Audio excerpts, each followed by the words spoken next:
Elle ne possédait plus que 5 $. L'étranger, impeccablement vêtu, avait oublié son portefeuille, mais elle avait payé son café, lui déclarant « Tout le monde mérite un peu de gentillesse ». Ce qu'elle ignorait, c'est que l'homme attablé dans le coin était un parrain de la mafia qui n'oubliait jamais une dette. Dès le lendemain matin, il avait fait l'acquisition de son restaurant entier, et il n'avait pas fini de bouleverser sa vie. Les pieds d'Elena Rousseau la faisaient terriblement souffrir lorsque l'horloge afficha 23h47. 12 heures de travail, 2 roulements consécutifs, le genre de journée qui vous fait oublier la sensation de s'asseoir. Elle essuya le comptoir du Murphy's Diner pour ce qui lui semblait être la 100e fois. Son reflet la fixait depuis le distributeur de serviettes chromées, des cernes sombres sous les yeux, des mèches rebelles s'échappant de sa queue de cheval, l'insigne légèrement de travers. 28 ans, mais l'apparence de 40. Encore 13 minutes, murmura-t-elle, son regard se posant sur la porte, pourvu qu'il n'y ait plus de clients. L'univers, comme à son habitude, l'ignora. La porte tinta. Les épaules d'Elena s'affaissèrent, mais des années de service lui avaient appris à afficher une amabilité automatique. Elle se retourna, arborant un sourire qui n'atteignait pas vraiment ses yeux, puis observa attentivement l'homme qui venait d'entrer. Il était différent, pas le routier habituel ou l'employé de nuit venant chercher une tarte et un café avant de rentrer chez lui. Cet homme portait un costume anthracite qui coûtait probablement plus cher que son loyer mensuel. Ses cheveux sombres étaient parfaitement coiffés, et même de l'autre bout du restaurant, elle distinguait l'éclat d'une montre de luxe à son poignet. Mais ce furent alors ses yeux qui retinrent son attention. Perçant, calculateur, comme s'il évaluait tout dans la pièce dès son entrée, elle y comprise. 2 autres hommes le suivirent, vêtus de costumes sombres similaires, mais avec une vivacité qui ébranla l'instinct d'Elena. Ce n'étaient pas des hommes d'affaires, ou du moins, pas le genre habituel. L'homme en costume anthracite fit un geste vers le coin, et ses compagnons prirent aussitôt position à des tables séparées, l'un près de la porte, l'autre près de la cuisine. Stratégique. Elena avait fait suffisamment de services de nuit dans ce quartier de Chicago pour reconnaître des gardes du corps. Magnifiques, des mafieux ou des avocats, peut-être les deux. Elle saisit un menu et s'approcha, ses pieds protestant à chaque pas. « Bienvenue au Murphy's », dit-elle en déposant le menu. « Un café pour commencer, s'il vous plaît. » Sa voix était douce, cultivée, avec un accent de la côte Est. Il ne regarda même pas le menu. Juste un café, noir. Ça arrive tout de suite. Alors qu'elle se détournait, elle l'entendit passer un appel en italien. Sa grand-mère parlait italien quand Elena était petite, avant que le cancer ne l'emporte. Elle put donc saisir des fragments, quelque chose sur des négociations et le territoire du nord de la ville, et d'ici le matin. Assurément pas un avocat. Elena versa son café, le livra avec une efficacité routinière et se retira derrière le comptoir. Elle avait 47 $ sur son compte courant et un autre service commençant demain à 6 heures du matin. Quelle que soit l'affaire de cet homme, ce n'était pas la sienne. Elle s'occupa des tâches de fermeture, remplit les salières, vérifia l'inventaire, compta le tiroir-caisse. À minuit, elle accrocha l'enseigne fermée et commença à essuyer les autres tables. L'homme restait dans sa cabine, passant des appels discrets, sirotant son café, l'air étonnamment à l'aise pour quelqu'un discutant de négociations de territoire à minuit dans un restaurant miteux. À 12h20, même ses gardes avaient l'air impatients. Elena s'approcha de la table. « Monsieur, je suis désolé, mais nous sommes fermés. Je peux vous faire un café à emporter si vous le souhaitez. » Il leva les yeux et, pour la première fois, elle aperçut quelque chose de presque humain dans ses yeux calculateurs, de la lassitude, celle qu'elle voyait dans son propre miroir. « Bien sûr, mes excuses. » Il plongea la main dans la poche de sa veste, puis dans celle de son pantalon. Son expression changea, très légèrement, mais assez pour qu'Elena reconnaisse ce regard. Tout le monde connaissait ce regard, celui du « j'ai oublié mon portefeuille ». Son garde près de la porte se tendit, cherchant son téléphone.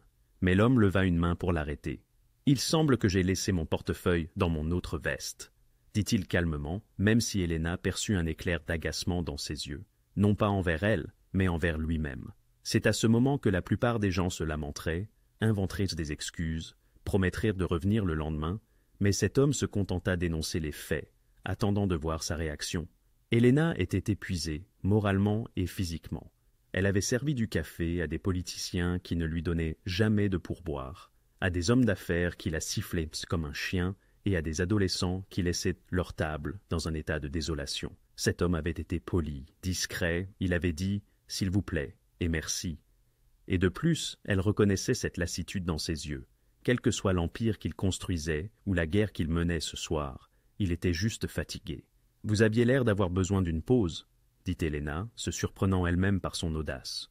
Elle sortit 5 billets froissés de sa poche de tablier, son pourboire du jour, et les posa sur la table. « Le café, c'est pour moi. » Pendant un instant, le restaurant fut plongé dans un silence absolu. Le garde la fixa. L'un d'eux voulut sortir son portefeuille, mais l'homme secoua la tête, presque imperceptiblement. Il regarda les 5 $. Puis Helena, son expression indéchiffrable. « Vous êtes sûr? Ce sont 5 $. Elle haussa les épaules, bien que ces 5 $ fussent censés lui acheter son petit déjeuner du lendemain. Tout le monde a besoin de gentillesse parfois. Quelque chose changea sur son visage. Pas tout à fait un sourire, mais presque. « Comment vous appelez-vous » demanda-t-il. « Helena. »« Helena » répéta-t-il comme s'il la mémorisait. « Merci. » Il se leva, boutonnant son veston avec une aisance habituelle. Ses gardes l'entourèrent immédiatement. En se dirigeant vers la porte, il fit une pause et se retourna vers elle. « C'est rare, ce que vous venez de faire, payant pour un café. De la gentillesse sans attente. » Il inclina légèrement la tête. « Dans mon monde, tout a des contreparties. »« Alors vous êtes dans le mauvais monde, » dit simplement Helena. Pour la première fois, il sourit réellement, un sourire petit mais sincère. « Peut-être bien. Bonne nuit, Helena. »« Bonne nuit. » La porte tinta lorsqu'ils partirent. Et soudain, le restaurant parut très vide et très silencieux. Helena verrouilla la porte derrière eux, termina ses tâches de fermeture et rentra chez elle à travers les rues froides de Chicago, se demandant vaguement qui était cet étrange homme fatigué en costume coûteux. Elle ne s'attendait pas à le revoir. Elle se trompait. Le réveil d'Helena sonna à 5h15 du matin, exactement 4h20 après qu'elle se soit glissée au lit. Elle gémit, frappa le bouton « Rappel », puis se souvint qu'elle ne pouvait pas se permettre d'être en retard, pas avec Marcus, le propriétaire, cherchant déjà des prétextes pour réduire les heures. Elle se força à se lever, s'aspergea le visage d'eau froide et enfila son uniforme, la même robe bleu pâle, avec une bordure blanche que toutes les serveuses du Murphy's portaient depuis 1987. Le service du matin commença comme d'habitude, le café fumant, la plancha chauffant, Sam le cuisinier arrivant en grognant sa salutation habituelle, qui n'en était pas vraiment une. Les habitués arrivèrent peu à peu. Monsieur Patterson avec son journal et ses œufs brouillés, l'équipe de construction prenant un café et des beignets, Madame Chun commandant son porridge et se plaignant de la température. Normal. Parfaitement, merveilleusement normal. À 10h du matin, Helena avait presque oublié l'homme étrange de la veille. Presque. Elle remplissait le café de la table 6 lorsque Marcus sortit de son bureau, ce qui était inhabituel. Marcus quittait rarement son bureau avant midi, préférant compter l'argent et éviter les clients. « Tout le monde, puis-je avoir votre attention ?» Sa voix se brisa légèrement. Le restaurant n'était pas bondé, juste la pause habituelle du milieu de matinée, mais les 5 clients présents levèrent la tête curieusement. Helena et les 2 autres serveuses, Jennifer et Rosa, arrêtèrent ce qu'elles faisaient. Marcus était pâle, réellement pâle. Son visage habituellement rubicond était devenu presque gris. « J'ai une annonce. » Il se racla la gorge. Depuis ce matin, le Murphy's Diner a été vendu à un nouvel investisseur. La cafetière faillit glisser des mains d'Helena. « Quoi ?» souffla Jennifer. « Vendu ?» La voix de Rosa monta dans les aigus. « Depuis quand ?» L'accord a été conclu la nuit dernière. Les formalités ont été finalisées à 3h du matin. Marcus n'osa pas croiser leurs regards. Le nouveau propriétaire prend possession immédiatement. L'estomac d'Helena se serra. Elle travaillait chez Murphy's depuis 3 ans. Ce n'était pas glamour, mais c'était stable. Elle avait besoin de stabilité, son appartement, ses courses, les paiements qu'elle envoyait à son frère pour ses frais de scolarité au collège communautaire. Tout dépendait de cet emploi. « Sommes-nous virés ?» demanda Jennifer, exprimant ce que tout le monde pensait. « Je ne... » commença Marcus, mais la porte tinta, le coupant. 3 hommes en costume sombre entrèrent, professionnels, sérieux. Celui de devant portait une mallette en cuir et avait le maintien d'un avocat d'affaires. « Marcus Murphy ?» demanda l'homme. « C'est moi. Je suis James Carrington, représentant le nouveau propriétaire. Pouvons-nous parler dans votre bureau ? Ce sont mes employés. Tout ce que vous avez à dire les concerne directement. » Oui, l'expression de Carrington ne changea pas. Alors je serai bref. À dater de maintenant, le Murphy's Diner passe sous une nouvelle direction. Cependant, il n'y aura aucun licenciement. Silence. « Aucun ?» répéta Rosa. « Correct. En fait, tout le personnel actuel recevra une augmentation de salaire de 20%, avec effet immédiat. Le restaurant fermera pour rénovation à partir de lundi. Tous les employés seront payés intégralement pendant la fermeture. Les rénovations devraient durer 2 semaines. L'esprit d'Elena vacillait. Ce ne pouvait pas être réel. Les gens n'achetaient pas des restaurants et ne donnaient pas des augmentations à tout le monde. Il devait y avoir une astuce. « Quelle est l'astuce » s'entendit-elle demander. Carrington se tourna vers elle et quelque chose dans son expression changea. De la reconnaissance? Non, cela ne pouvait pas être ça. Pas d'astuce, mademoiselle Rousseau. Helena Rousseau. Il sortit un dossier de sa mallette et scanna un document. Ah, mademoiselle Rousseau. En fait, le nouveau propriétaire a spécifiquement demandé que vous soyez promue gérante d'étage. Vous superviserez les opérations quotidiennes et la planification du personnel. Une augmentation de salaire de 45%. La pièce tournait. « Je suis désolé, quoi ?» La voix d'Helena était à peine un murmure. « Gérante d'étage », répéta patiemment Carrington. Le propriétaire a examiné les dossiers des employés et les antécédents de performance. Votre ancienneté, votre fiabilité et vos évaluations de service client étaient exemplaires.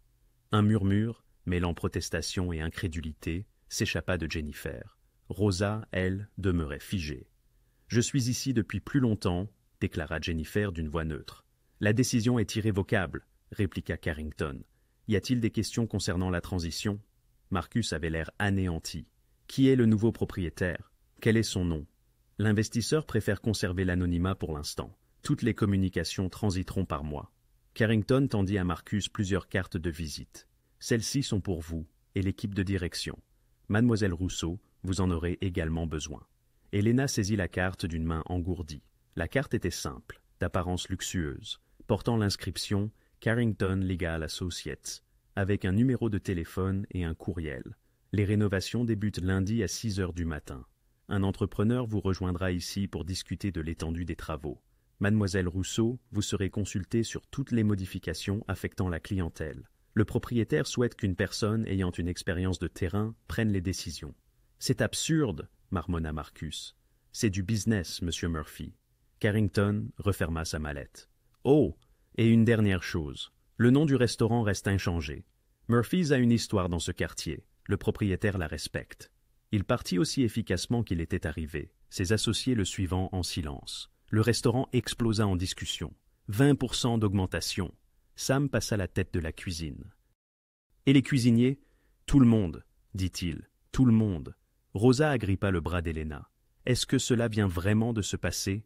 Jennifer ne célébrait pas. Elle fusilla Helena du regard. « 3 ans que je suis ici. 3 ans pendant lesquels vous êtes promue. Qu'avez-vous fait ?»« Rien, » protesta Helena. « Je ne comprends pas plus que vous. » Mais même en disant cela, quelque chose la taraudait.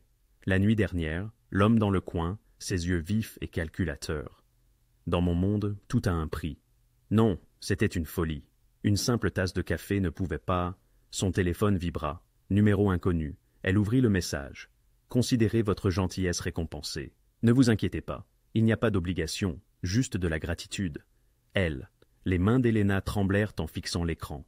Elle, Luca, Leonardo, Lorenzo. Qui était-il? Et dans quoi venait-elle de s'engager? Helena ne put se concentrer le reste de la journée. Le coup de feu du déjeuner passa comme un flou. Machinalement, elle prenait les commandes, servait le café, souriait aux clients, tandis que son esprit s'emballait. Le message, l'investisseur anonyme, le timing impossible.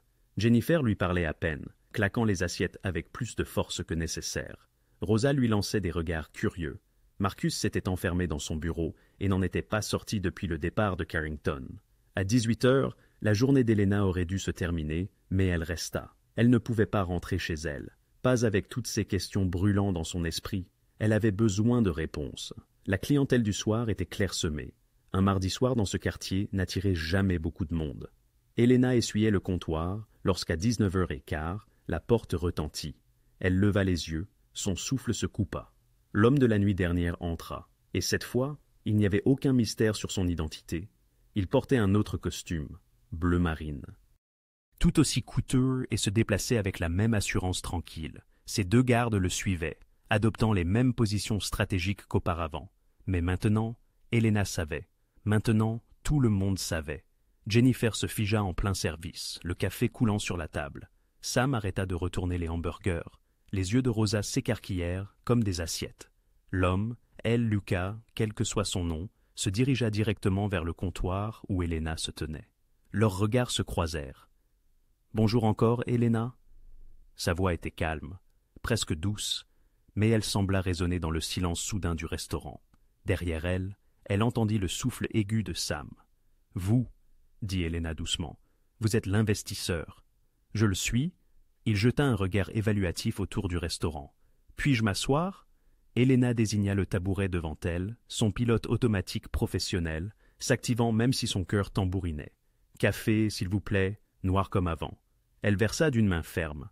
Des années de service avaient rendu certains mouvements automatiques, même en période de crise. Elle posa la tasse devant lui, parfaitement consciente que chaque personne dans le restaurant les regardait.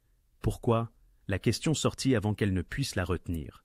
Lucas enveloppa la tasse de ses mains, et Helena remarqua ses jointures, cicatrisées comme s'il avait fait un travail acharné autrefois, malgré les costumes coûteux. « La nuit dernière, vous m'avez montré quelque chose que je n'ai pas vu depuis très longtemps. 5 $. La gentillesse sans arrière-pensée. » Il prit une gorgée de café. « Dans mon monde, chaque geste s'accompagne d'attente.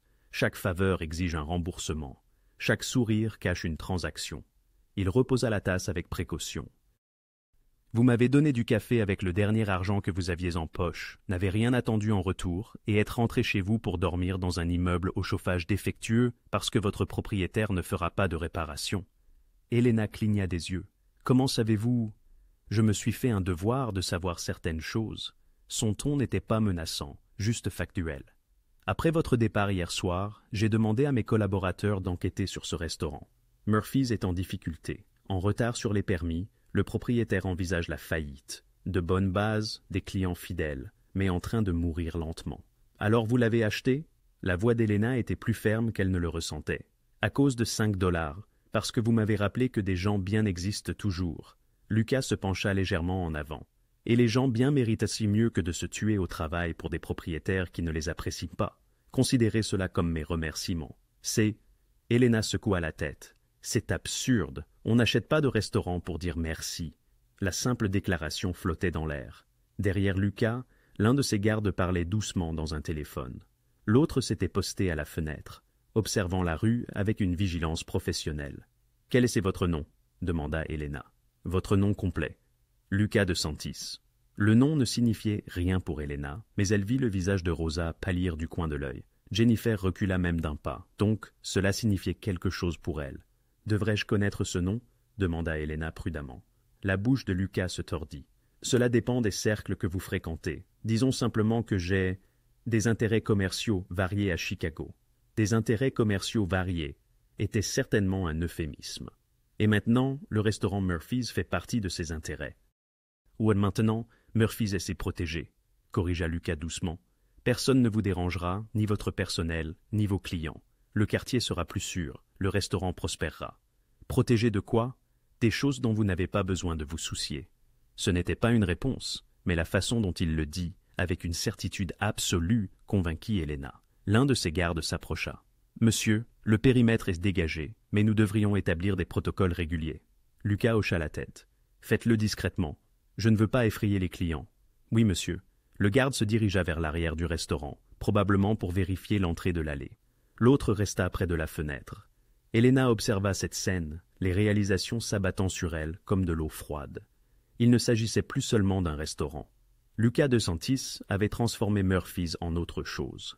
Une déclaration, un marqueur de territoire, un pion sur un échiquier plus vaste qu'elle ne pouvait apercevoir. « Je ne peux pas accepter ça, » dit-elle doucement. « C'est déjà fait, les papiers sont déposés.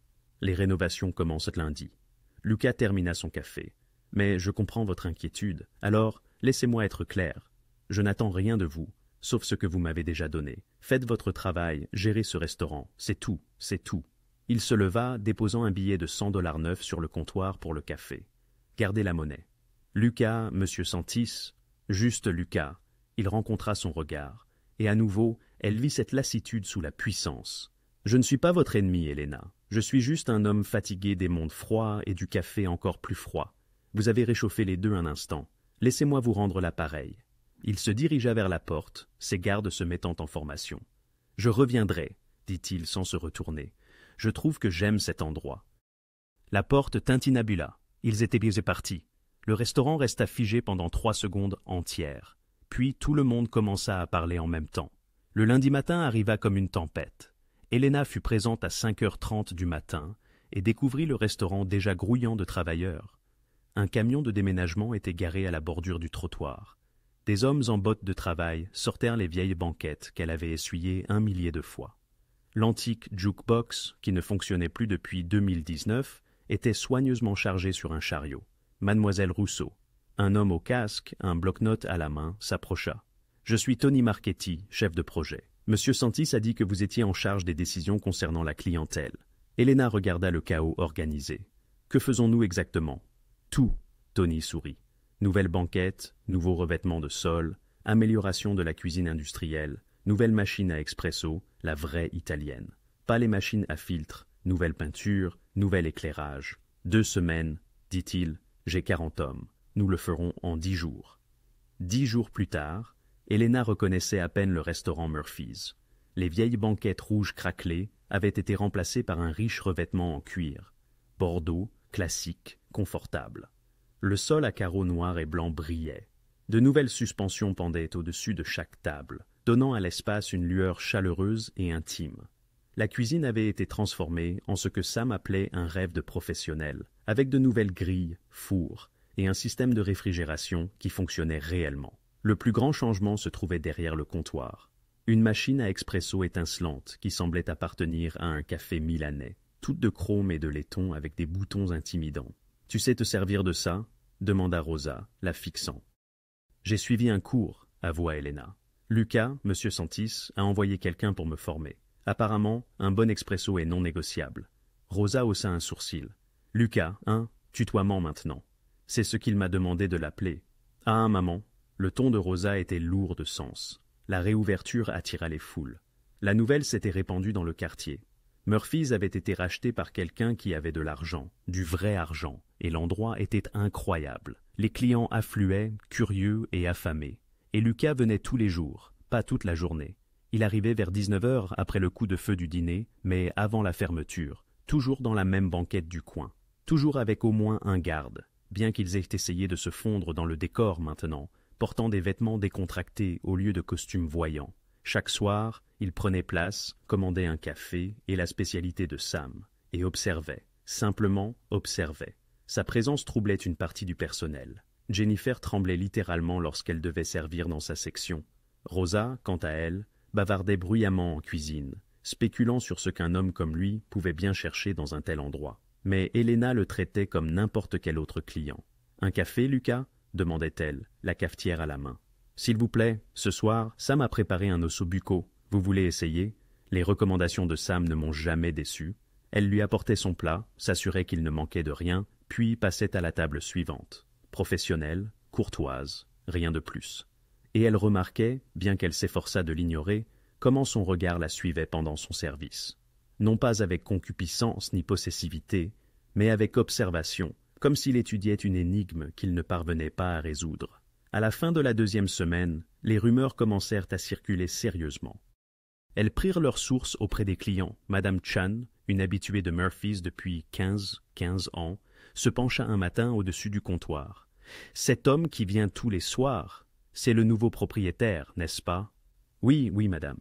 Et vous êtes la gérante maintenant ?»« Gérante de salle, oui. » L'expression de madame Chun devint complice. « Quelle chance pour vous, ma chère, retomber sur vos pieds de cette manière. » L'insinuation piqua Elena, qui maintint néanmoins un sourire figé. « Je travaille ici depuis 3 ans, madame Chun. J'ai gagné cette promotion. »« Bien sûr, ma chère, bien sûr. » Mais la graine était semée. En quelques jours, Elena entendit des bribes. Elle doit coucher avec lui. Pourquoi sinon un homme comme ça achèterait-il un Dinners? Elle alla bien jouer le coup, je dois l'admettre. La petite amie du patron. Sans aucun doute. Jennifer n'hésita même pas à murmurer. « Ça doit être sympa », dit-elle d'une voix forte, alors qu'Elena était à portée de voix, arrivée en plaçant sa tête plutôt que ses pieds. « Répétez ça, Jennifer », intima Elena. La confiance de Jennifer vacilla, mais elle tint bon. « Tout le monde le pense. Je ne fais que le dire. Je n'ai rien fait d'autre que mon travail. » La voix d'Elena était froide. « Le même travail que j'ai fait pendant 3 pendant que vous arriviez en retard et partiez tôt. Si vous avez un problème avec ma promotion, discutez-en avec Monsieur Dantis, sinon remettez-vous au travail. » Le visage de Jennifer s'empourpra, mais elle recula.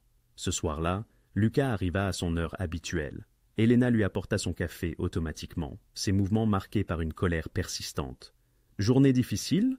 demanda-t-il avec douceur. « Rien que je ne puisse gérer. Le personnel vous donne du fil à retordre ?» Elena rencontra son regard. « Les gens parlent, c'est ce qu'ils font. Que disent-ils » Elle hésita, puis décida que l'honnêteté serait plus simple. « Que je couche avec vous, que la promotion était une compensation pour des services rendus, que je suis la petite amie du patron. » L'expression de Lucas s'assombrit. « Des noms? Qui a dit ça?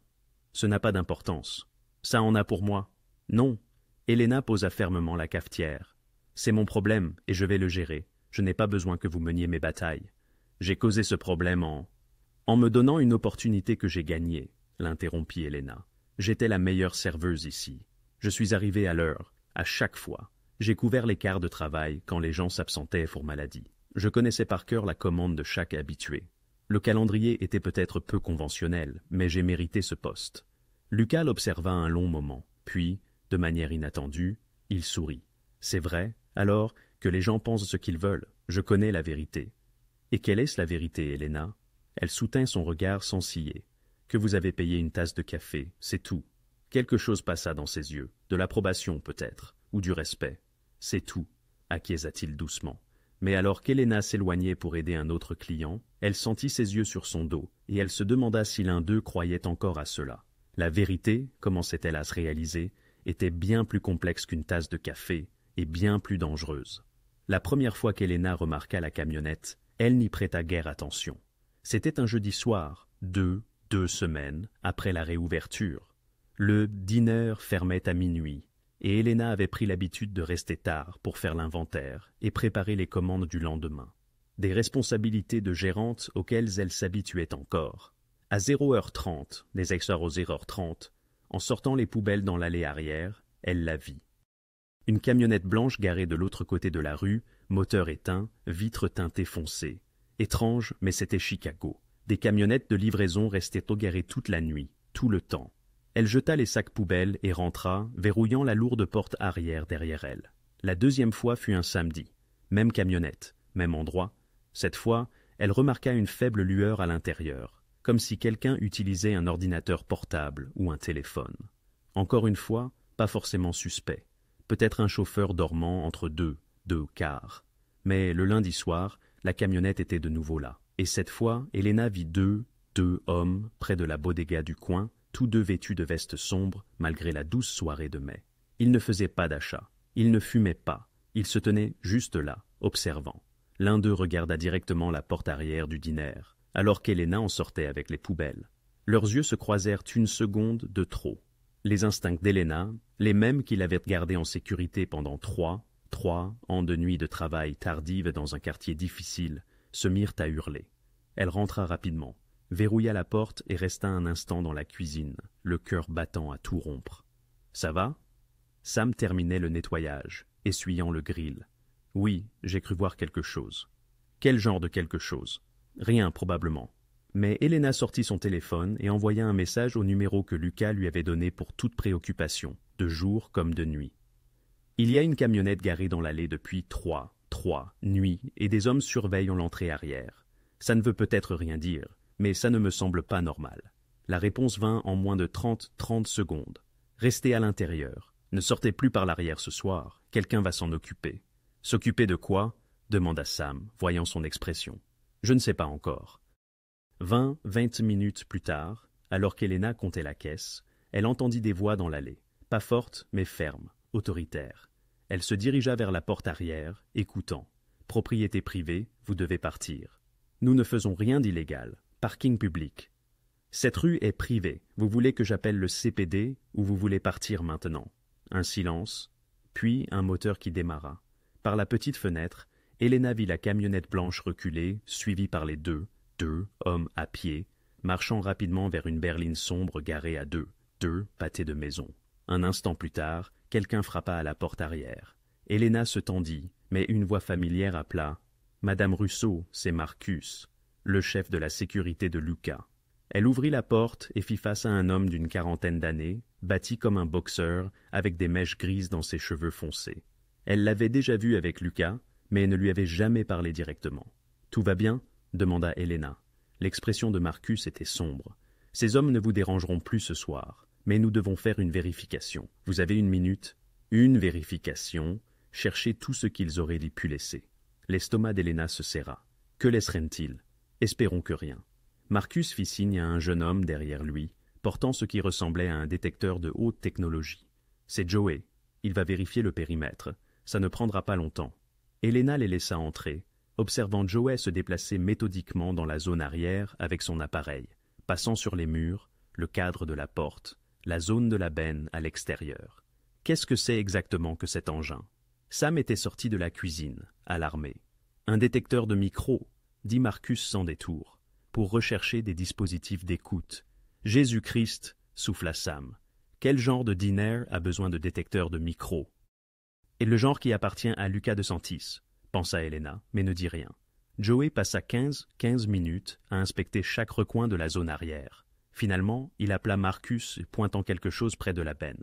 La mâchoire de Marcus se contracta. Il sortit un petit objet à peine plus grand qu'une pièce de 25-100 derrière un tuyau de drainage. « J'en tiens un, » dit-il doucement, le brandissant. « Qualité professionnelle. » Le sang d'Helena se glaça. « Quelqu'un a mis des micros dans notre dîner ?» Ils ont essayé. Marcus écrasa l'appareil sous sa botte. Joey vérifia de nouveau le périmètre, effectuant un balayage complet. Ils en trouvèrent deux autres. Un près de l'entrée arrière, un autre niché sous le rebord de la fenêtre de la cuisine. « Qui étaient ces gens ?» demanda Helena. Marcus hésita, pesant clairement ce qu'il pouvait lui dire. « Des concurrents. La présence de Lucas dans ce quartier a attiré l'attention. Les gens veulent savoir ce qu'il prépare. » « Il ne prépare rien, c'est un dîner. » Pour eux, rien de ce que fait Lucas de Santis n'est juste rien. L'expression de Marcus s'adoucit légèrement. « Écoutez, mademoiselle Russo, vous n'avez pas à vous inquiéter de cela. Nous aurons des gens qui surveilleront la rue. Personne ne s'approchera de cet endroit sans que nous le sachions. »« Des gens qui surveillent !» s'écria Sam, la voix aiguë. « Sommes-nous en danger ?»« Non, » dit Marcus fermement. « Vous êtes plus en sécurité maintenant que jamais. Ces gars pêchaient, essayant de recueillir des informations. Ils n'essaieront plus, croyez-moi. » Mais Helena ne se sentait pas en sécurité. Elle avait l'impression d'être tombée au milieu de quelque chose de bien plus grand qu'un diner rénové. Après le départ de Marcus et Joey, Helena termina la fermeture en silence. Sam partit rapidement, clairement effrayé. Helena verrouilla la porte et resta seule dans le dîner, observant les magnifiques nouvelles chaises, la machine à expresso brillante, l'éclairage chaleureux. Tout cela semblait différent maintenant, souillé. Son téléphone vibra. « Vous avez fait la bonne chose en nous alertant immédiatement. Merci. » Helena fixa le message, puis lui répondit. « Dans quoi me suis-je fourré ?» La réponse arriva après une longue pause. « Quelque chose que je n'ai jamais voulu. Je suis désolé. Nous devons parler demain soir, après la fermeture. » Helena ferma les yeux. Une partie d'elle voulait démissionner, s'éloigner de Murphys et de Lucas de Santis et de tout le monde dangereux qui l'habitait. Mais une autre partie, celle qui avait survécu à trois ans de pauvreté et de double quart de travail et à l'abandon. Cette partie était fatiguée de fuir. « Demain soir, » écrivit-elle, « mais je veux la vérité, toute la vérité. Vous l'aurez, je le promets. » Le soir suivant, Helena arriva en avance pour sa conversation avec Lucas. Son esprit répétait une douzaine de discours différents. Elle exigerait des réponses, elle établirait des limites. Elle ferait clairement comprendre qu'elle était une gérante de diner, pas un pion dans le jeu qu'il jouait. Mais l'univers en décida autrement. À 18h, 18h, pendant le coup de feu du dîner, un camion de livraison s'engagea dans l'allée. Rien d'inhabituel. Les livraisons étaient bi-hebdomadaires, mais ce camion se distinguait par l'absence de tout logo d'entreprise, arborant de simples panneaux blancs légèrement déformés. Helena, s'affairant à placer les clients, l'aperçut par la fenêtre de la cuisine, un détail qui la tiraillait. « Sam, attendons-nous une livraison ce soir ?» Sam consulta son presse-papier. « Non, la prochaine, c'est jeudi. » Helena se rapprocha de la fenêtre pour mieux observer. Le véhicule s'était stationné en marche arrière, près des bennes à ordures, précisément à l'endroit où des dispositifs d'écoute avaient été découverts 2 nuits auparavant. Le chauffeur restait à l'intérieur de la cabine, figé, sans en descendre. 45 minutes plus tard, la présence du camion demeurait inexpliquée. Joey, l'agent de sécurité de Marcus, posté non loin de l'entrée principale, lisait un journal avec une nonchalance feinte. Elena s'approcha discrètement. « Ce camion de livraison, depuis combien de temps est-il là ?» Joey jeta un bref coup d'œil en direction de l'allée. 15, peut-être 20 minutes. Plutôt 45, rectifia Elena. Et le chauffeur n'a pas bougé une seule fois. L'attitude décontractée de Joey s'effaça instantanément. Il se leva, sa main glissant vers son téléphone. « Vous êtes sûr ?» J'ai observé. Joey parla rapidement dans son téléphone, puis se dirigea vers l'arrière. Deux minutes plus tard, Marcus émergea de l'entrée principale, où il effectuait probablement des vérifications de périmètre. « Le camion ?» demanda Marcus directement à Elena. « Arrivé à 6h07. Il est maintenant 6h52. 6h52. Le chauffeur n'a pas bougé. » L'expression de Marcus se crispa. Il fit un geste à Joey. « Prends la plaque, vérifie-la et surveille ce chauffeur sans l'alarmer. » Elena observa Joey qui se dirigeait vers le camion avec désinvolture, son téléphone à l'oreille, simulant une conversation pour dérober le numéro de plaque. Il revint rapidement, tapant frénétiquement sur son téléphone. « La plaque correspond à une société écran, » annonça Joey, deux minutes plus tard. La même qui possédait la fourgonnette de lundi soir. La mâchoire de Marcus se contracta. Ils sont de plus en plus audacieux. Il regarda Elena avec une nouvelle lueur de respect. « Comment avez-vous remarqué ? Joey fait des rondes de sécurité toutes les heures. » « À la posture du chauffeur, » répondit Elena. « Les vrais livreurs vérifient toujours leurs papiers, regardent leur téléphone, s'impatientent. Ce gars-là est simplement immobile. Trop. Comme s'il écoutait quelque chose ou enregistrait quelque chose, » murmura Marcus. Il sortit son téléphone. « Le patron doit être informé. » 10 minutes plus tard, Luc arriva, non par l'entrée principale, mais par la porte arrière de la cuisine, flanqué de 3 hommes qu'Elena n'avait jamais vus auparavant. Il avançait résolument, son calme habituel teinté d'une dureté inhabituelle. « Montrez-moi, » dit-il à Marcus. Ils se regroupèrent dans la cuisine, observant par la fenêtre. Le camion demeurait immobile. « Elena l'a repéré, » expliqua Marcus. « Il est là depuis presque une heure. Le chauffeur n'a pas bougé. La plaque est liée à la même organisation que celle de lundi. » Le regard de Luc rencontra celui d'Elena.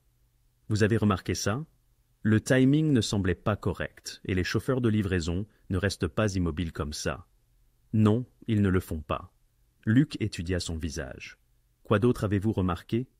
Elena se remémora. « Le camion a une petite antenne sur le toit. La plupart des camions de livraison n'en ont pas.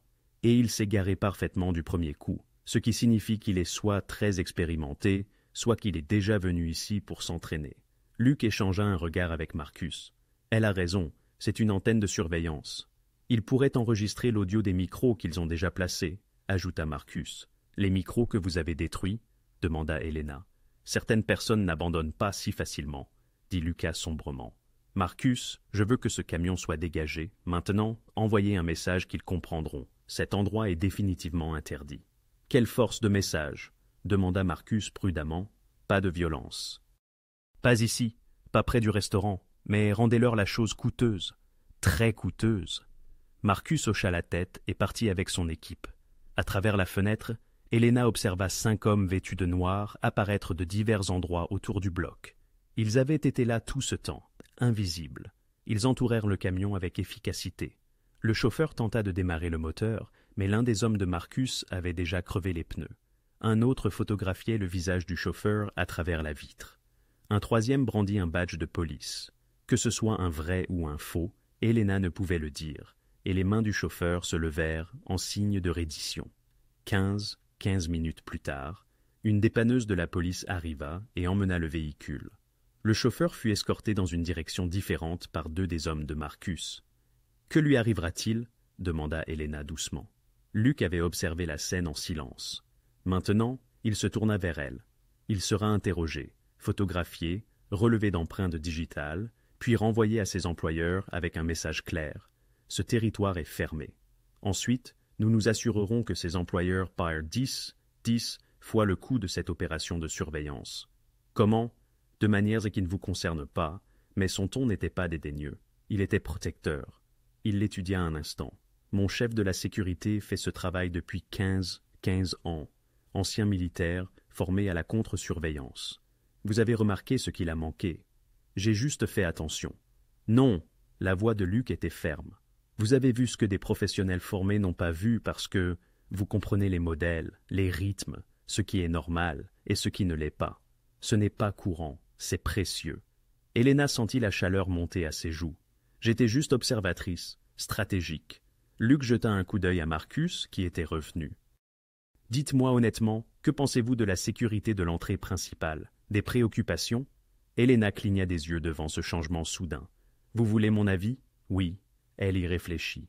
Joey lit un journal à côté de la porte. Cela a l'air décontracté, mais tout le monde sait qu'il est de la sécurité. Cela rend les clients nerveux encore plus nerveux. Peut-être le mettre à l'intérieur, dans une cabine, toujours en surveillance, mais moins évident. Luc regarda Marcus. Des idées? Marcus hocha lentement la tête. Elle a un bon point. Nous avons eu des plaintes concernant le type à la porte qui est intimidant. Mettez cela en œuvre, dit Luc, puis à Elena. Quoi d'autre? Le programme de livraison. Sam l'affiche sur le mur de la cuisine où tout le monde peut le voir. Si quelqu'un voulait savoir quand nous sommes vulnérables, gardez le programme privé.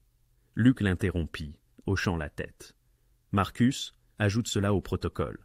Elena se sentait étrange, investie, mais aussi plongée dans quelque chose qu'elle ne comprenait pas entièrement. L'expression de Luc s'adoucit légèrement. Vous voulez toujours parler de la vérité? Plus que jamais. Alors parlons.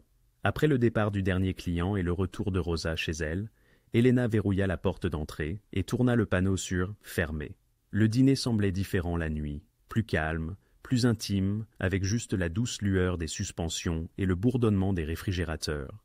Luc était assis dans sa banquette d'angle habituelle. Ses gardes avaient pris position à l'extérieur, leur offrant de l'intimité. Elena versa deux tasses de café et se glissa dans la banquette en face de lui, un geste qu'elle n'avait jamais fait auparavant. Cela ressemblait à franchir une ligne invisible. « Alors, dit-elle, la vérité. » Luc enroula ses mains autour de sa tasse et, un instant, il parut simplement fatigué. Humain. Que voulez-vous savoir? Mais qui sont ces gens qui nous observent? Que veulent-ils? C'est une organisation rivale, la famille Cassini du Nord. Ils contrôlent certains quartiers depuis 20 ans. Quand j'ai acheté ce restaurant, cela a envoyé un message que j'étendais mon territoire. Mais vous ne le faites pas, dit Elena. Vous avez acheté un restaurant.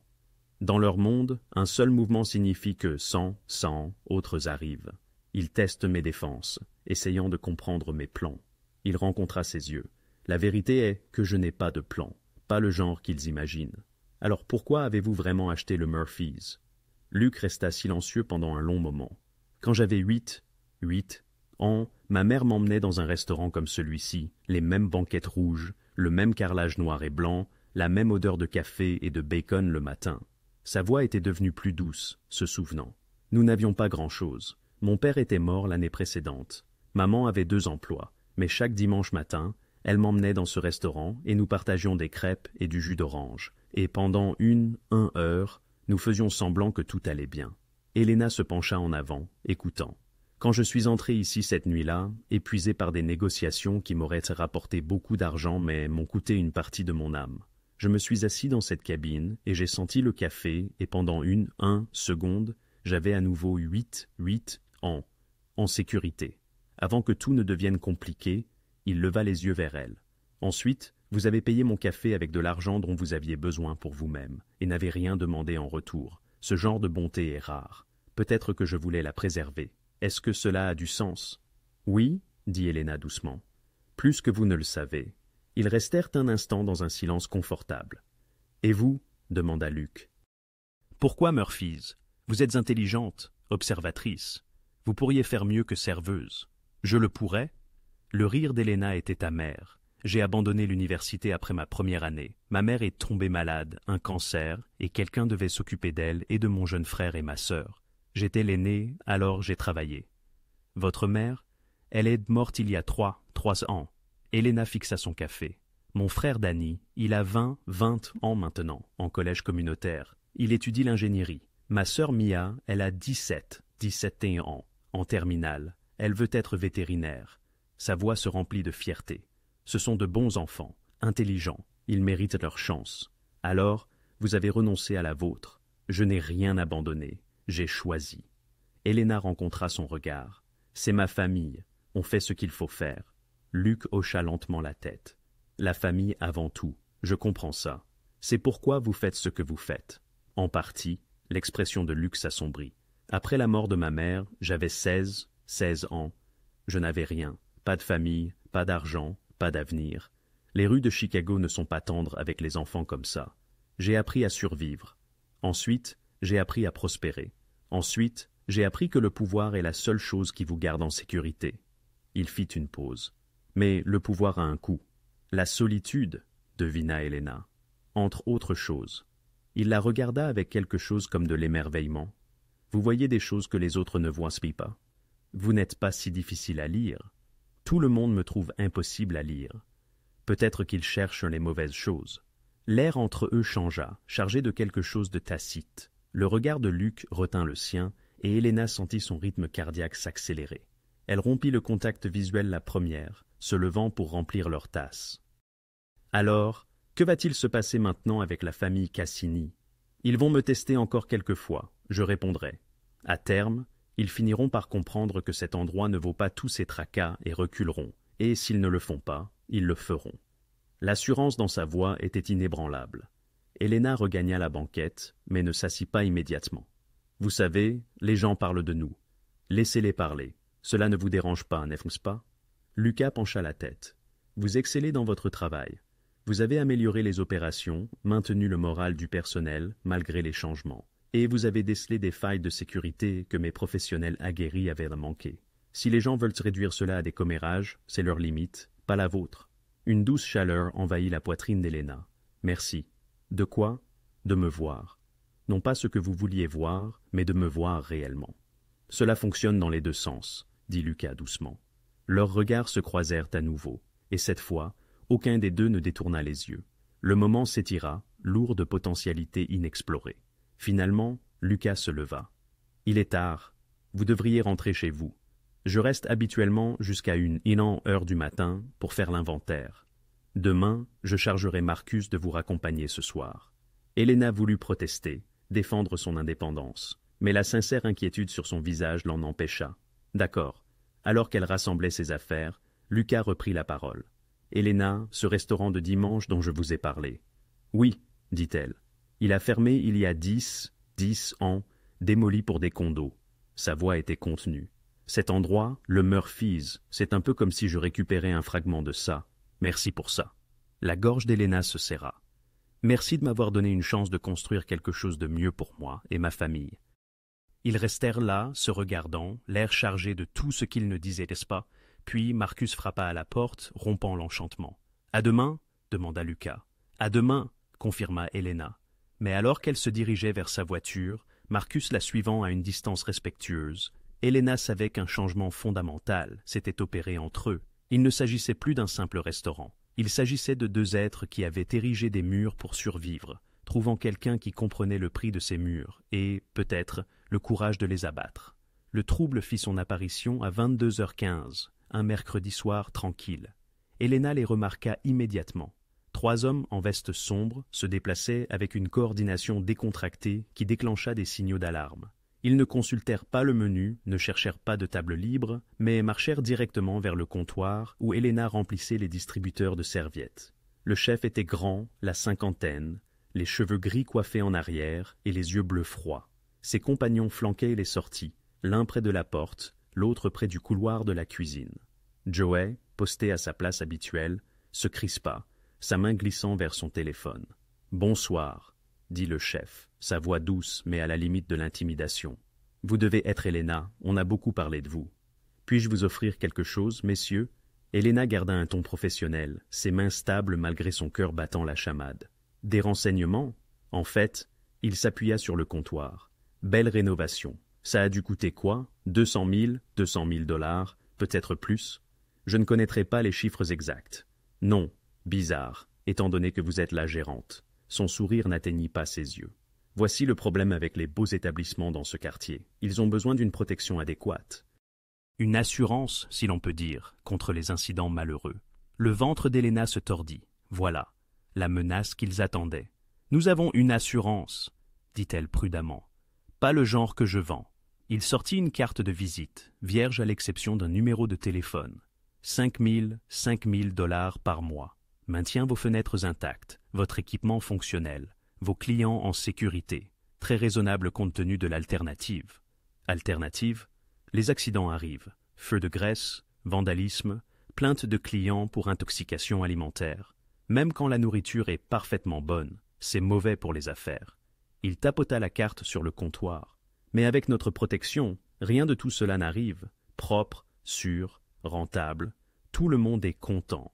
Elena vit le reflet de Joey dans le porte-serviette chromé. Il tapait rapidement sous la table. Bien, de l'aide arrivait. Elle avait juste besoin de gagner du temps. C'est une dépense mensuelle conséquente, dit Elena, ramassant la carte et l'étudiant. Qu'est-ce que le service inclut exactement? Les yeux de l'homme se plissèrent légèrement. La tranquillité d'esprit. Je comprends, mais j'ai besoin de détails pour nos dossiers. Pour les impôts, vous savez. Elena saisit un stylo et un bloc-notes, jouant le rôle de la gérante diligente. S'agit-il d'un service de patrouille de sécurité, des gardes armés ou non armés? Quelles sont les heures de couverture?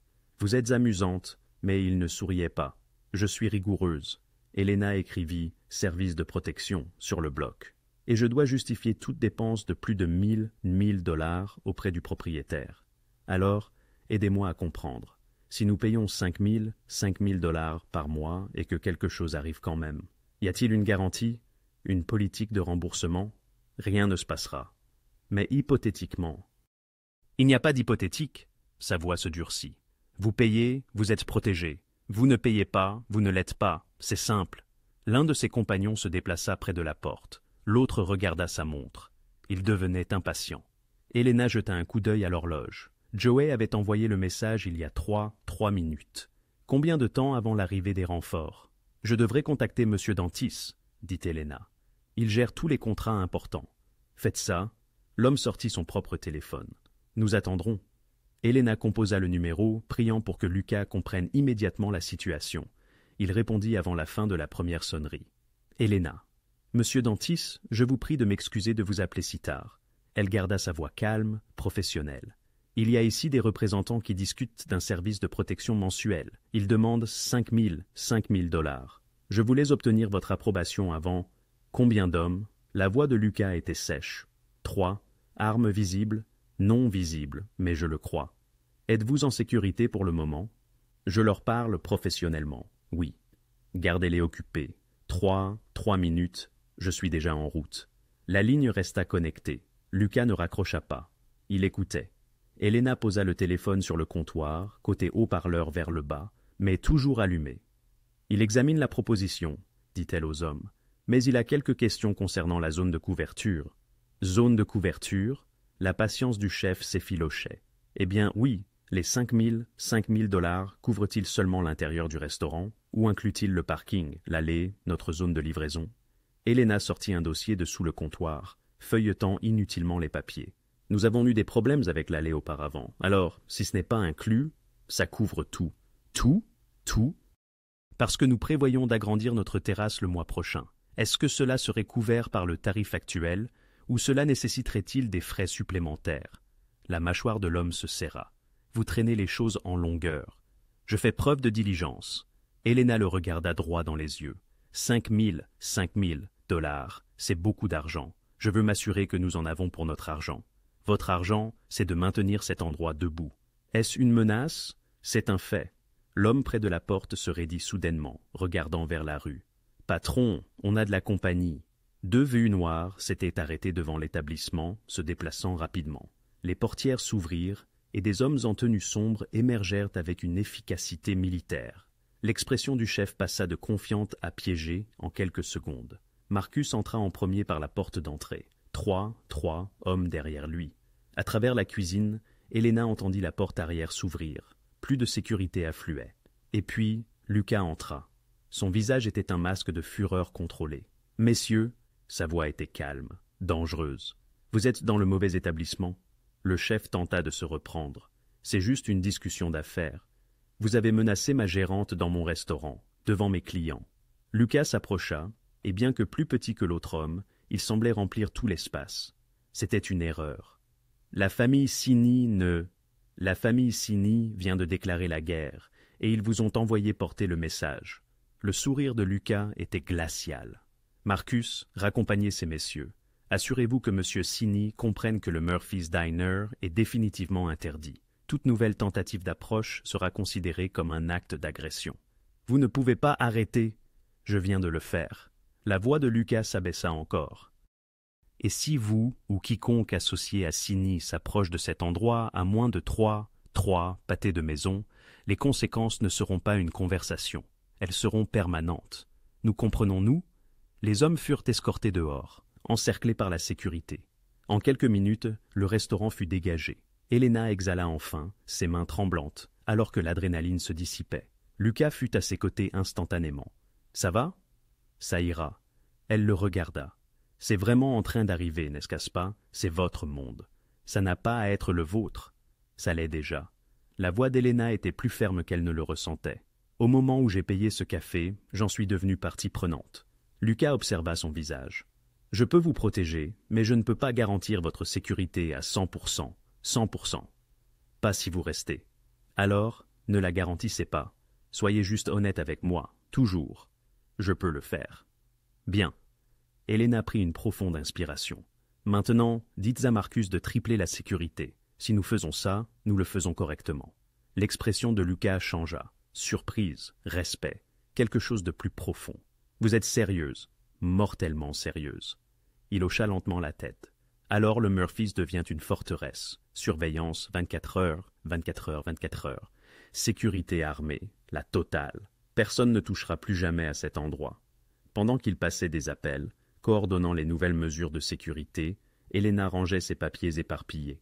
Ses mains avaient pas cessé de trembler. Elle avait fait son choix. Elle tenait bon. La photographie apparut en ligne 3 jours après l'incident. Elena ne la vit pas tout de suite. Elle était trop occupée à gérer les conséquences, les nouveaux protocoles de sécurité, les clients réguliers inquiets, le personnel effrayé par ce qui s'était passé. Rosa la lui montra pendant le coup de feu du déjeuner. L'écran de son téléphone tendu, avec une inquiétude à peine dissimulée. « Il faut que vous voyiez ça. » C'était un site de tabloïd, Chicago Crime Watch, l'un de ces blogs sensationnalistes qui prospéraient sur les potins de la mafia et le drame du monde souterrain. Le titre affichait « Dantis revendique un nouveau territoire, mais est-ce des affaires ou du plaisir ?» En dessous, une photographie. Lucas debout devant le Murphy's Diner, la main sur l'épaule d'Elena. L'angle la rendait intime, protectrice. Elle le regardait, et l'expression sur son visage, inquiétude, confiance, quelque chose de plus doux, était indubitable. La légende de la photo, martelant, l'énigmatique serveuse Elena Rousseau, désormais gérante de la dernière acquisition de Dantis. Des sources révèlent que le parrain a investi personnellement dans le Lincoln Park Diner. Romance ou stratégie? Le sang d'Elena ne fit qu'un tour. Quand cette photo a-t-elle été prise? La nuit de l'incident, sans doute. En regardant l'horodatage, l'article poursuivait en spéculant sur leur relation. Lucas était-il adouci par une femme? Le restaurant servait-il de couverture à du blanchiment d'argent, ce qui pourrait amener à se poser la question. Elena était-elle complice ou simple pion? En fin de journée, la photo était relayée sur une multitude de plateformes. À la fin de la semaine, elle faisait le buzz dans les cercles d'observateurs du crime de Chicago, les murmures se transformant en un véritable vacarme assourdissant. Madame Chin cessa de venir pour son gruau matinal. Quand Elena l'appela pour prendre de ses nouvelles, la voix de la vieille dame était glaciale. « Je ne désire pas être mêlée à vos affaires, ma chère. Je suis désolée. » L'équipe de construction, dont la présence était quotidienne depuis 2 ans, trouva un autre endroit pour prendre son petit déjeuner. Aucune explication ne fut donnée. Seulement des tables, où ils avaient l'habitude de s'asseoir, étaient désormais désespérément vides. Pire encore étaient ceux qui restaient et chuchotaient. Elena s'approchait des tables, et les conversations s'éteignaient au milieu d'une phrase. Elle surprenait des fragments. Petit ami de mafieux, trop impliqué, probablement couche avec lui pour sa protection. Jennifer démissionna sans préavis, laissant une simple note. « Je ne peux pas travailler dans un endroit où l'on risque de se faire tirer dessus. Bonne chance. » Le nouvel employé, censé la remplacer, ne tint que 3 jours avant que sa mère n'appelle, suppliant Elena de le laisser partir, car elle ne voulait pas que son fils travaille pour la mafia. Rosa resta, mais même elle gardait ses distances. « Je ne juge pas, » dit-elle prudemment un après-midi. « Mais mes enfants, je dois penser à mes enfants. S'il arrive quelque chose ici, rien ne va arriver, » affirma Elena. « Vous ne pouvez pas promettre ça. » Et Elena ne le pouvait pas. C'était le pire. Sa vie personnelle n'était pas épargnée non plus. Sarah, sa colocataire de collège avec qui elle était restée amie pendant 7 ans, lui envoya un message. « Salut, j'ai vu l'article. Je crois que nous avons besoin d'un peu d'espace. C'est trop lourd pour moi en ce moment. Prends soin de toi. » Son frère Danny appela, inquiet. « Elena, que se passe-t-il? Mia m'a montré ce billet de blog avec ta photo et un parrain. Dis-moi que ce n'est pas vrai. C'est compliqué. C'est dangereux. Tu dois quitter. Éloigne-toi de ce type. Danny, il n'est pas ce que tu penses. Il est exactement ce que je pense. Elena, maman est morte pour que nous puissions avoir de meilleures vies, pas pour que tu te mêles à des criminels. » Cette remarque la blessa, car Danny n'avait pas tort. Même son propriétaire s'arrêta, nerveux, et s'excusa. « Elena, j'ai des familles dans cet immeuble, de bonnes familles. S'il y a des problèmes qui te suivent, il n'y en aura pas. Mais s'il y en a, je pourrais être amené à reconsidérer le bail, juste par précaution. Tu comprends ?» Elle comprit. Elle devenait toxique, dangereuse. Cette nuit-là, après la fermeture, Lucas arriva comme d'habitude, mais Elena l'attendait. Le billet de blog était affiché sur son téléphone. « Avez-vous vu ça ?» Elle lui montra l'écran. L'expression de Lucas s'assombrit à la lecture. « Je ferai envoyer une mise en demeure par mon avocat. Cela ne servira à rien. Les dégâts sont faits. » Elena posa son téléphone. « Les gens ont peur, Lucas. Les clients partent. Mes amis ne me parlent plus. Mon propriétaire a menacé de m'expulser. Je vous trouverai un meilleur appartement. »« Ce n'est pas la question !» La frustration d'Elena explosa. « Ne voyez-vous pas ? Ma vie s'écroule à cause de cela, à cause de nous. Parce que les gens pensent que je suis votre. » Elle ne put terminer la phrase. « Votre quoi ?»« Votre petite amie, votre maîtresse. Une sorte de trophée de la mafia. » Lucas resta silencieux un long moment. Puis, il dit « Je peux cesser de venir. Je peux gérer le restaurant à distance par l'intermédiaire de Marcus ou Carrington. Plus de photos, plus de spéculations. Voulez-vous dire que je vous protège ?» corrigea-t-il. « Si ma présence détruit votre vie, alors je vais l'effacer. » Elena le fixa. Une partie d'elle voulait dire oui, prendre la voie la plus facile, retrouver un semblant de normalité, mais une autre partie, la battante tenace qui l'avait aidé à surmonter la mort de sa mère et des années de pauvreté, se rebella contre cette idée. « Non, dit-elle fermement. Elena, non, je ne me cache pas. Je ne fais pas semblant. Si les gens veulent bavarder, spéculer et faire des suppositions, c'est leur problème. » Elle croisa son regard. « Je connais la vérité. Vous connaissez la vérité. Ça doit suffire. La vérité est ce qu'être associé à moi est dangereux. » La vérité est ce que vous avez acheté un restaurant en difficulté et que vous avez donné du travail et de meilleure vie à des gens. La vérité est ce que vous n'avez été que respectueux envers moi. La vérité est ce que je suis bonne dans mon travail et que j'ai mérité ce poste. La voix d'Elena devint plus forte. Je ne cacherai pas ces vérités parce que des esprits étroits préfèrent leur commérage. Luna la regarda, quelque chose comme « Vous êtes remarquable. Je suis têtu.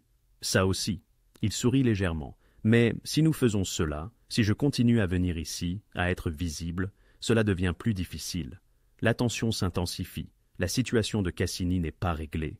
Alors, nous nous en occuperons ensemble. » Elena inspira. « À moins que vous ne vouliez partir. » « Non. » Sa réponse fut immédiate et absolue. « Je ne veux pas. » Alors, cessez de proposer de disparaître. Je ne suis pas une demoiselle en détresse qui a besoin d'être protégée du grand méchant monde. Je suis une femme mûre qui fait un choix conscient.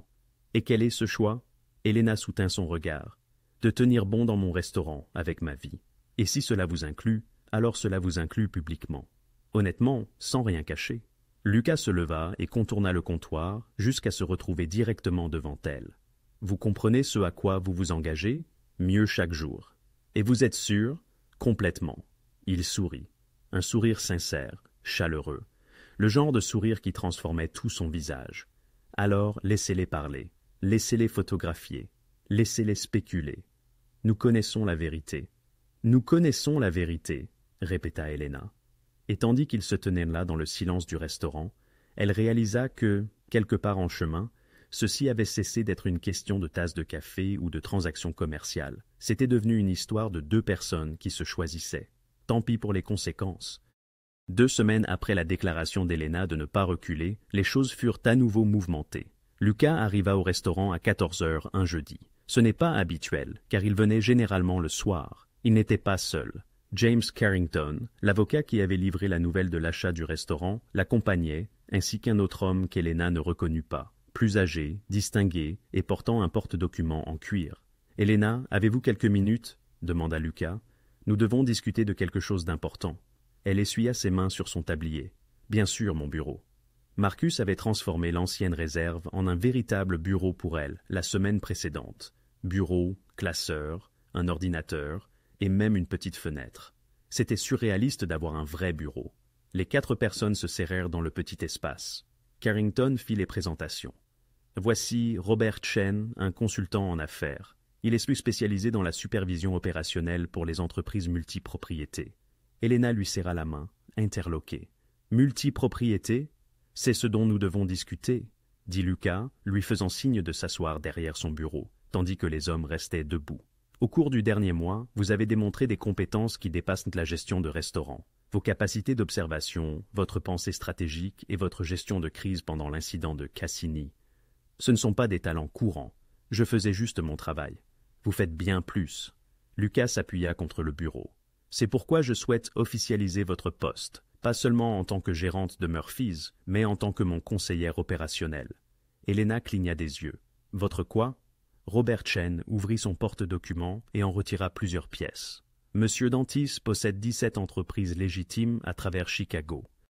Des restaurants, une laverie automatique, 2 ateliers de réparation automobile, un nettoyeur à sec, une petite salle de sport, un dépanneur, tous légaux, tous rentables, tous nécessitant une supervision. Je ne comprends pas ce que cela a à voir avec moi. Ces entreprises ont besoin de quelqu'un qui comprend les opérations au niveau du terrain, expliqua Lucas. Quelqu'un qui peut repérer les problèmes avant qu'ils ne s'aggravent, identifier les inefficacités, évaluer précisément les gens et les situations. C'est vous. Lucas, je gère un restaurant. Je ne connais rien à la réparation automobile ou aux salles de sport. Vous connaissez les gens, vous connaissez les opérations. Vous savez quand quelque chose ne va pas. Il tira une chaise et s'assit en face d'elle, son expression sérieuse. Le mois dernier, vous avez remarqué un camion de surveillance que ma sécurité d'entraînement n'a pas vu. Vous avez repéré des schémas comportementaux que des professionnels ont ignorés. Vous avez empêché une situation potentiellement violente d'exploser grâce à une réflexion rapide et une conversation stratégique. Ces compétences sont transposables à n'importe quelle entreprise. Carrington déposa un contrat sur le bureau. Le poste s'accompagnerait d'une augmentation de salaire substantielle de 80 000 $ annuellement, plus des avantages sociaux, une voiture de fonction et un budget discrétionnaire pour les améliorations opérationnelles. La tête d'Elena tournait, soit 80 000. Elle gagnait actuellement 32. Qu'est-ce que je ferais, exactement? Des visites de site mensuelles à chaque propriété, expliqua Robert. Vous évalueriez les opérations, interrogerez les gérants, examineriez les protocoles de sécurité, identifieriez les domaines à améliorer. Vous signaleriez les résultats directement à Monsieur Dantis et feriez des recommandations de changement. Vous seriez mes yeux et mes oreilles, ajouta Lucas. Quelqu'un en qui j'ai confiance pour me dire la vérité sur ce qui se passe réellement au niveau du terrain. Pas les rapports édulcorés que les gérants donnent aux propriétaires, mais la situation réelle. Et ce sont toutes des entreprises légitimes, rien d'illégal. Absolument, confirma Carrington. Toutes dûment autorisées, toutes payant leurs impôts, toutes respectant les lois du travail. Monsieur Dantis maintient ses intérêts commerciaux strictement séparés. Elena étudia le contrat, l'esprit en ébullition. C'était une somme d'argent qui changerait sa vie. C'était une carrière, pas seulement un emploi. Mais cela signifiait aussi se lier encore plus étroitement au monde de Lucas. « Pourquoi moi ?» demanda-t-elle doucement. « Vous pourriez embaucher un MBA, quelqu'un avec une réelle expérience en affaires. Les MBA ne savent pas ce que c'est de servir du café à minuit à quelqu'un qui a oublié son portefeuille. » interrompit Lucas. « Ils ne comprennent pas ce que cela signifie de continuer à travailler quand vos pièces vous font mal, que vos comptes sont vides et que vous êtes à une urgence de tout perdre. Cette vision, cette compréhension des défis, vous révèle des réalités que d'autres ignorent. » Elena leva les yeux vers lui, frappée par son sérieux inébranlable. « J'ai bâti un empire, Elena, mais chemin faisant, j'ai perdu le contact avec ses fondations. Vous me rappelez ce qu'elles représentent. J'en ai besoin, et ces entreprises aussi. » Elle parcourut le contrat avec minutie. Le texte était limpide, dénué de clauses cachées ou d'exigences suspectes. Il précisait uniquement des responsabilités de supervision opérationnelle et de consultation. « Et qu'en est-il de Murphy's? Je ne peux pas abandonner le restaurant. »« Vous conserveriez la gestion de Murphy's comme activité principale, » répondit Robert. Les visites de site seraient planifiées en fonction de vos obligations au restaurant, soit 1 ou 2 fois par semaine, quelques heures à chaque fois. Et si je découvre des irrégularités, une activité criminelle, des infractions à la sécurité, vous devez me les signaler immédiatement, ajouta Lucas. Je ne tolère aucune opération illégale au sein de mes entreprises légitimes. Elles restent propres précisément parce que je refuse toute contamination. Elena s'adossa à sa chaise, songeant « C'est une opportunité colossale, mais aussi un engagement gigantesque. Puis-je avoir 24 heures pour y réfléchir ?»« Prenez 48 heures, » rétorqua Lucas. « C'est une décision d'ampleur. Discutez-en avec votre famille, examinez toutes les facettes, mais sachez que cette offre est sincère. Je vous fais confiance, Elena. Je me fie à votre jugement, votre intégrité et votre intuition. C'est une qualité rare dans mon univers. » Après leur départ, Elena resta seule dans son bureau, les yeux fixés sur le contrat. Le soir même, elle appela Danny. « Je veux ton avis, » dit-elle après lui avoir tout expliqué. « J'ai envie de te dire de fuir, de t'éloigner de cet homme et de son monde, mais tu as une autre voie, confiante, comme si tu bâtissais enfin quelque chose au lieu de juste survivre. » Il soupira. « Maman disait toujours que tu étais la plus forte d'entre nous. Peut-être est-ce la raison. Sois prudente, Elena, s'il te plaît. » Elle appela ensuite Mia, qui se montra plus enthousiaste. « 80 000 $. Elena, c'est incroyable. Tu pourrais m'aider pour mes études vétérinaires, et Danny pourrait finir ses diplômes sans travailler la nuit. » « Il ne s'agit pas d'argent, » l'interrompit Elena. « N'est-ce pas, malgré tout, au moins en partie ?» La voix de Mia s'adoucit. « Tu t'occupes de nous depuis des années. Peut-être que tu as le droit de t'occuper de toi aussi. Si cet homme te fait confiance, si c'est une véritable chance, pourquoi ne pas la saisir ?»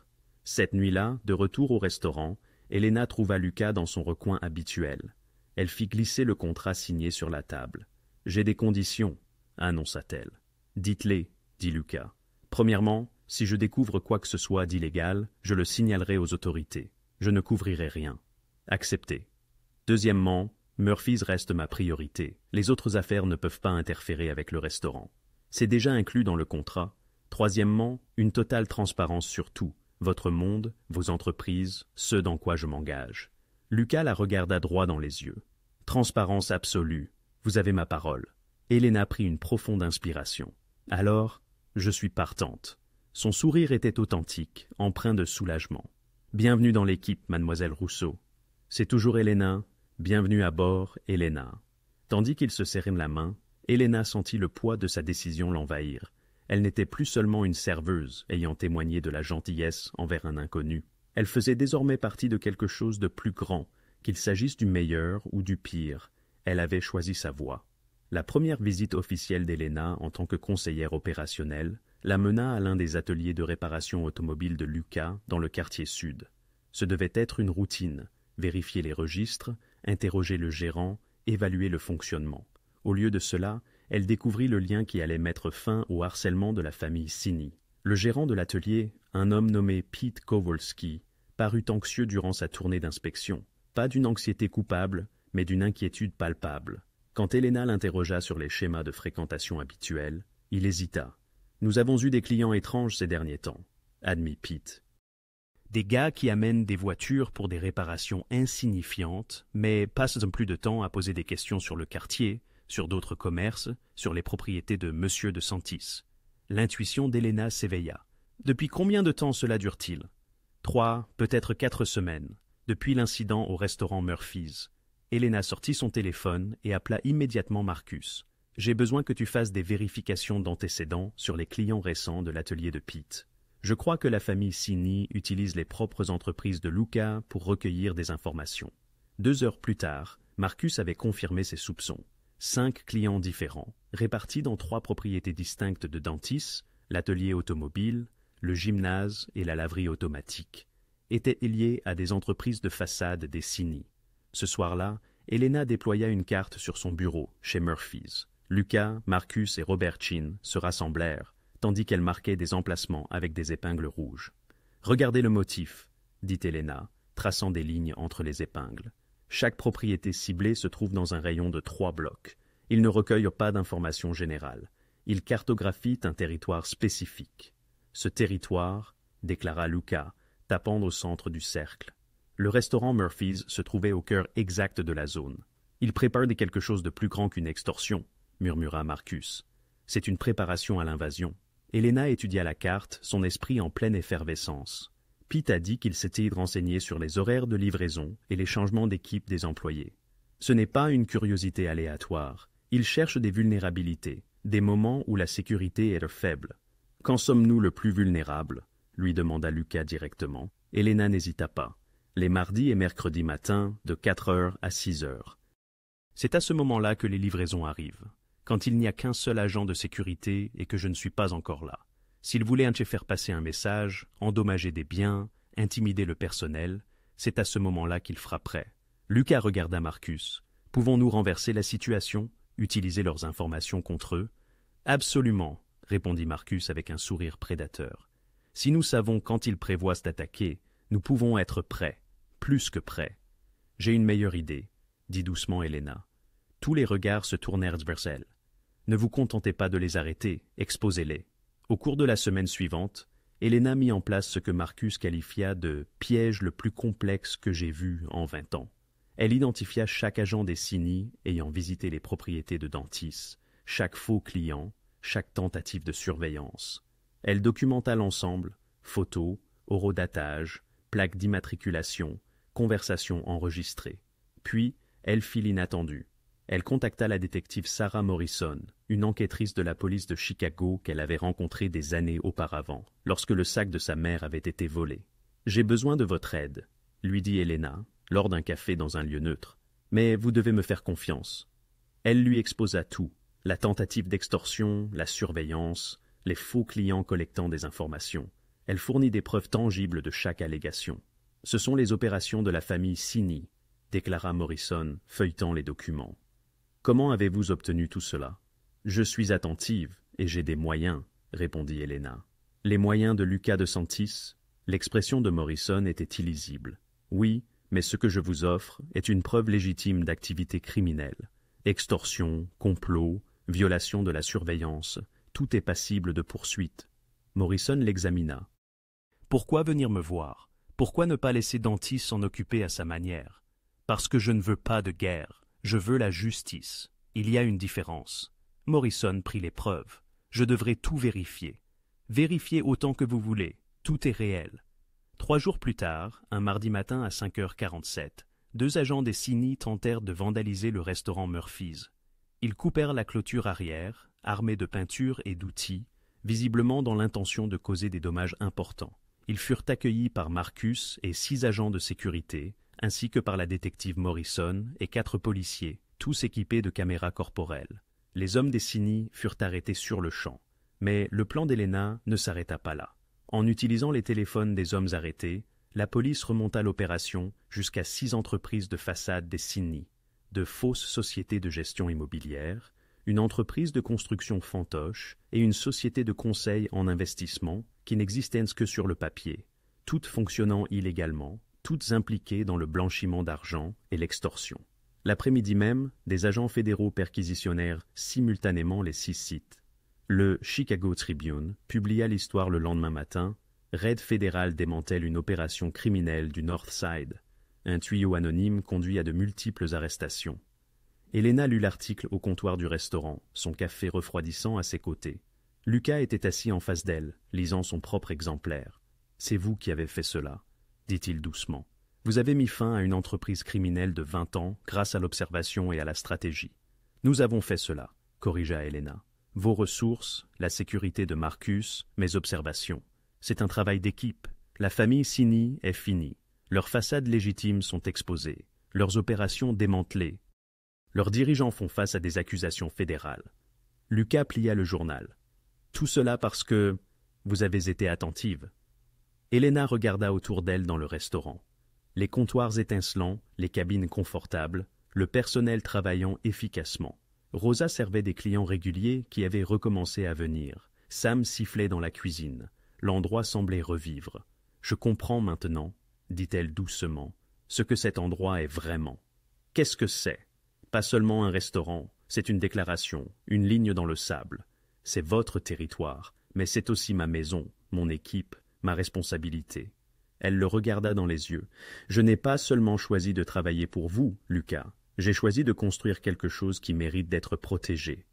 Et vous l'avez brillamment protégé. Nous n'avons pas fini, n'est-ce pas? Il y aura toujours une autre menace, un autre défi. Probablement, admit Lucas. Est-ce que cela vous convient? Elena pensa à sa mère, qui avait combattu le cancer avec dignité et courage, à Danny et Mia, qui prospéraient parce qu'elle s'était sacrifiée pour eux, au choix de payer le café d'un inconnu avec ses derniers 5 $. Chaque choix l'avait menée ici, à ce moment, à cet endroit, à cette vie. C'est plus que convenable, dit-elle. C'est exactement là où je suis censé être. Lucas sourit. Et pour la première fois depuis qu'elle l'avait rencontré, il semblait sincèrement en paix. Alors construisons quelque chose de durable, dit-il. Déjà commencé, répondit Elena, levant sa tasse de café. Il leva la sienne en retour, et ils burent à de nouveaux commencements dans le restaurant où tout avait commencé. 6 semaines plus tard, le restaurant Murphy's ressemblait à une couverture de magazine. Le coup de feu du déjeuner battait son plein. Chaque table était occupée, les tabourets du comptoir remplis, et une petite file de clients attendait patiemment près de la porte. La machine à expresso sifflait et crachait de la vapeur, tandis que Rosa préparait des cafés parfaits. Les commandes de Sam fusaient de la cuisine avec une précision militaire. Les nouveaux serveurs, 3 embauchés par Elena après la fin de l'affaire Cini, se déplaçaient avec efficacité dans leur section, et Elena arpentait le sol avec l'assurance de quelqu'un qui avait gagné chaque centimètre de sa position. « Madame Chun, comment trouvez-vous le porridge aujourd'hui » Elena s'arrêta au box 4, où sa vieille habituée était revenue après avoir lu les nouvelles des descentes fédérales. « Parfait, ma chère, comme toujours. » Madame Chun sourit chaleureusement. « Je suis désolée d'être restée loin. J'avais peur. Vous n'avez pas à vous excuser. Vous êtes de retour maintenant. C'est ce qui compte. » Au comptoir, l'équipe de construction avait retrouvé ses places habituelles, riant autour d'un café et d'une viennoiserie. Monsieur Patterson était dans son coin avec le journal. De nouveaux clients se mêlaient aux habitués, et le restaurant bourdonnait de cette énergie propre à une entreprise réellement florissante. Elena regarda sa montre. 14h30. Elle avait une visite de site à la salle de sport à 16h, puis des documents à examiner pour l'agrandissement du dépanneur. Sa nouvelle vie était chargée, exigeante, parfois accablante. Elle était aussi extraordinaire. « Elena !» Rosa l'appela depuis derrière le comptoir. « Votre 245 est là. » Elena se tourna pour voir Lucas entrer par la porte d'entrée, et son cœur fit ce qu'il faisait ces derniers temps, ce sursaut, ce flottement qu'elle essayait d'ignorer depuis des semaines. Il avait cessé d'essayer de se fondre dans le décor. Maintenant, il assumait sa présence, et d'une certaine manière, cela le rendait moins intimidant. Il portait un costume anthracite, cher mais pas ostentatoire, et quand il lui sourit, c'était sincère. « Bureau chaud ?» demanda-t-il. « Donnez-moi 5 minutes. » Elle termina sa ronde, vérifia avec Sam la préparation du dîner, confirma que Rosa s'occupait de la salle, puis se dirigea vers son bureau. Lucas était déjà là, regardant par la petite fenêtre la rue animée au-delà. « Vous vouliez me voir ?» Elena ferma la porte derrière elle. « Je voulais vous donner ceci. » Il lui tendit une enveloppe. À l'intérieur, il y avait un chèque de 50 000 $, 50 000 $. Elena le fixa. « Qu'est-ce que c'est ?»« Votre bonus trimestriel. Les améliorations opérationnelles que vous avez mises en œuvre dans toutes les propriétés ont augmenté les revenus de 18%. 18%. Vous l'avez mérité. » « Lucas, c'est trop. C'est exactement ce qu'il faut, » dit-il en s'appuyant contre son bureau. L'adhésion à la salle de sport a augmenté de 40%, 40%, après votre suggestion du programme de réduction familiale. Les bénéfices de la laverie ont bondi après que vous ayez réorganisé la structure tarifaire. Vous avez transformé chaque entreprise que vous avez touchée. C'est votre part de ce succès. Elena posa le chèque, submergée. Je ne sais pas quoi dire.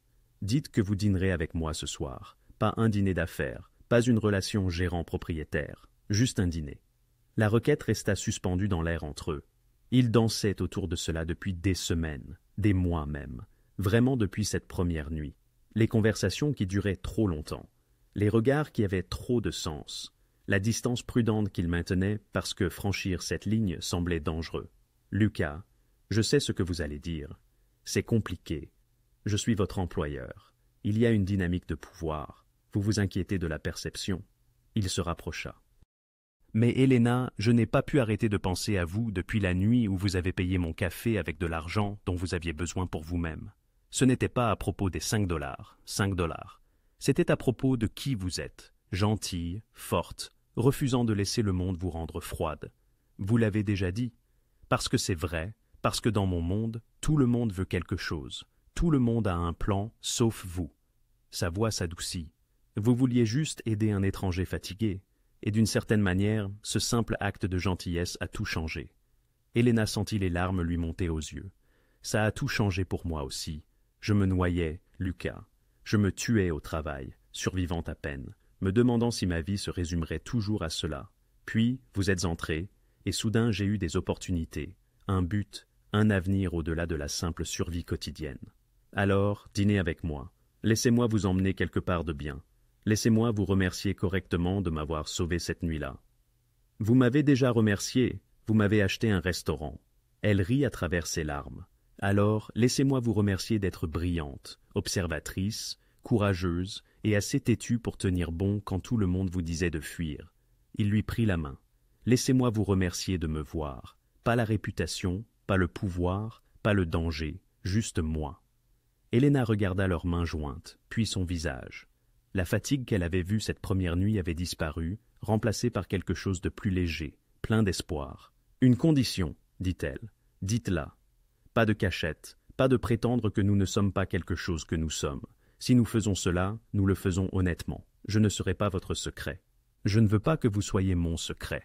Je veux que vous soyez ma partenaire en affaires, dans la vie, en tout. » Il lui serra la main. « Si elle veut bien de moi. » Elena pensa à la jeune femme qui était entrée dans ce restaurant il y a 3 ans, désespérée, épuisée et seule. Elle pensa aux $5 qu'elle avait donnés sans réfléchir. Elle pensa au chemin sinueux qui avait mené de ce moment à celui-ci. « Oui, dit-elle simplement. Dîner, ce soir. » Le sourire de Lucas aurait pu illuminer la ville entière. Ce soir-là, alors qu'Elena se préparait à fermer le restaurant pour la nuit, elle se tint au centre de la salle et regarda autour d'elle. La magnifique rénovation, l'entreprise florissante, l'équipe qui travaillait comme une famille, la vie qu'elle avait construite à partir de rien, si ce n'est la détermination et un petit acte de gentillesse. Rosa croisa son regard et sourit. « Vous avez l'air heureuse. »« Je le suis, » dit Elena, surprise par la véracité de ses paroles. Elle n'était plus la serveuse épuisée survivant grâce au pourboire et à l'espoir. Elle était Elena Rousseau, gérante, conseillère, partenaire, une femme qui avait tenté sa chance avec la gentillesse et avait trouvé tout ce qu'elle n'avait jamais su chercher. Dehors, la voiture de Lucas attendait sur le trottoir. Il se tenait à côté, patient et stable, prêt à l'emmener au-delà du restaurant qui les avait réunis.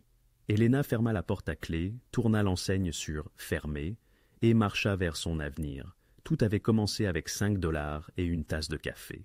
C'était devenu du respect, un partenariat et un amour lentement infusés comme un café de minuit, parfait en son temps. Et alors que Lucas ouvrait la portière et qu'elle entrait dans la douceur du soir, Elena savait que ce n'était que le début. Le meilleur était encore à venir.